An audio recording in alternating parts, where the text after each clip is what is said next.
Bonjour à tous. Je voulais faire donc la vidéo aujourd'hui pour répondre à la question, aux questions de Rachel. Elle a posé beaucoup de questions, c'était sur la reproduction.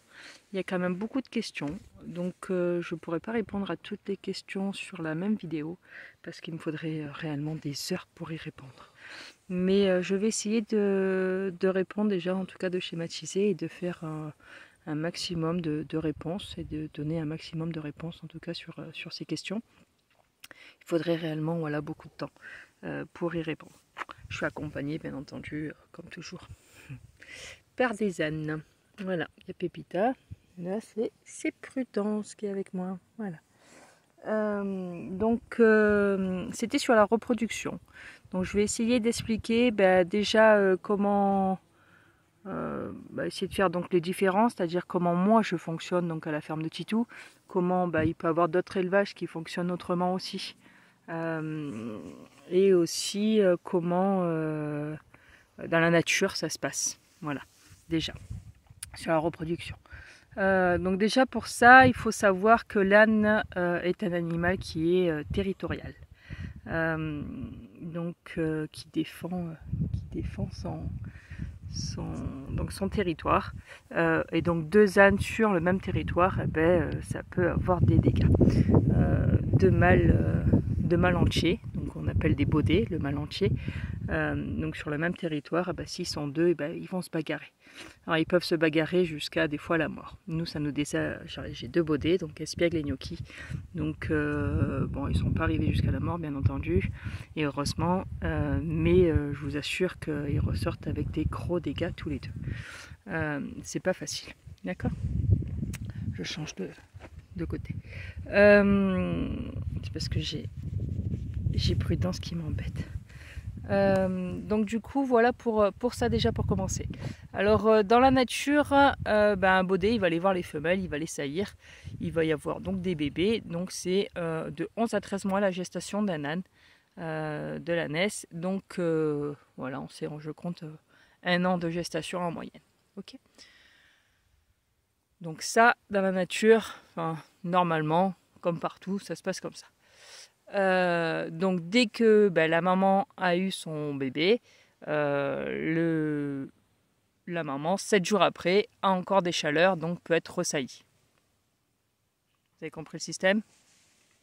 Voilà. Comment ça se passe le cycle de l'ânesse? Je vais vous le dire aussi. Alors le cycle de l'ânesse c'est un peu comme chez l'humain, c'est tous les mois. Donc ça veut dire qu'elles ont les chaleurs tous les mois, toute l'année, même si en hiver avec le froid, ça diminue un petit peu. Mais avec les réchauffements climatiques, croyez-moi que ces derniers temps, même en plein hiver, moi elles sont en chaleur en tout cas, chez moi. Voilà. Donc ça change pas. Donc c'est tous les mois.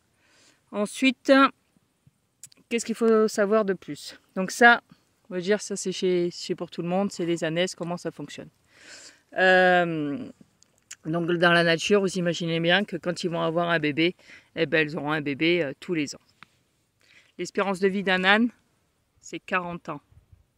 C'est une quarantaine d'années. Entre 40 et 50 ans, ils peuvent aller. D'accord?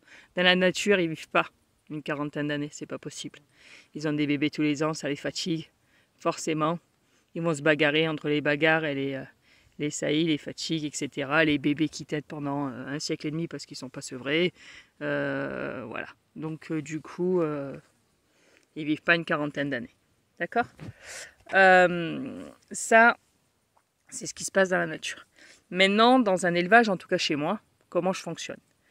Donc on sait que la saillie, c'est 1 an. Donc au printemps, je mets les baudets avec les ânesses.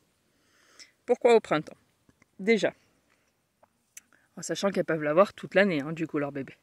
Pourquoi au printemps? C'est parce que je veux pas que les bébés naissent en plein hiver. Déjà, il fait trop froid. Chance de survie déjà supérieure. Autre chose. Attends, Prudence, je suis en train de faire une vidéo, maman. Elle veut des câlins. Deuxième chose, c'est que je veux pas que les mamans aient les fins de gestation en plein été. Alors, pourquoi? C'est parce qu'il fait beaucoup trop chaud. En plus, avec le réchauffement climatique, il fait de plus en plus chaud. Donc, horrible pour elles. Voilà. On a déjà eu des bébés plus tard et franchement, elles cherchent l'ombre, elles en peuvent plus de la chaleur. Elles sont fatiguées de la chaleur. Alors que normalement, en plein été, franchement, un âne, ça vient du Nord-Afrique, un âne. Hein. Donc du coup, ils craignent pas la chaleur. D'accord? Mais en plein été, si elles sont gestantes, croyez-moi, elles vont chercher l'ombre. C'est sûr. Donc du coup, pour leur bien-être, le printemps, c'est très bien. Voilà pour ça. Ensuite, comment ça se passe dans d'autres élevages? Alors ça, c'est encore autre chose. Il y en a qui font... Alors moi, je fais des bébés, par exemple, déjà, je continue chez moi. Mais par exemple, ici, à la ferme de Titou, on fait des bébés tous les 2-3 ans. Pourquoi? Parce que je trouve que ça fatigue les mamans, déjà, d'avoir un bébé tous les ans, comme on a dit. Elles vont se fatiguer. Et puis, franchement, voilà, avoir un bébé et être déjà gestante de l'autre bébé, moi, je trouve que ça fait beaucoup, quoi. Moi, j'aimerais pas le faire, perso. Donc, je veux pas que ce soit fait sur mes ânes, tout simplement. Moi, je dis toujours que ce que l'humain peut l'animal aussi, voilà, et vice versa. Est-ce que j'ai envie? Franchement, moi non, quoi. Donc, je le ferai pas sur mes ânesses. Donc, tous les 2-3 ans, dès que je vois qu'elles sont un peu trop fatiguées, je laisse passer encore même une année. Voilà. Elles sont aussi avec leur binôme, c'est-à-dire que je les sépare pas, parce que les ânesses ont des binômes. On en a déjà parlé. Et donc du coup, quand elles vont au mâle, elles sont avec leur binôme, comme ça elles ne sont pas séparées. Qu'au moment de la gestation, de la naissance, pardon, qu'elles seront séparées. Donc voilà, moi chez moi, les bébés tous les 2-3 ans, et au moins ils vivent une quarantaine d'années parce qu'elles ne sont pas trop fatiguées, tout simplement.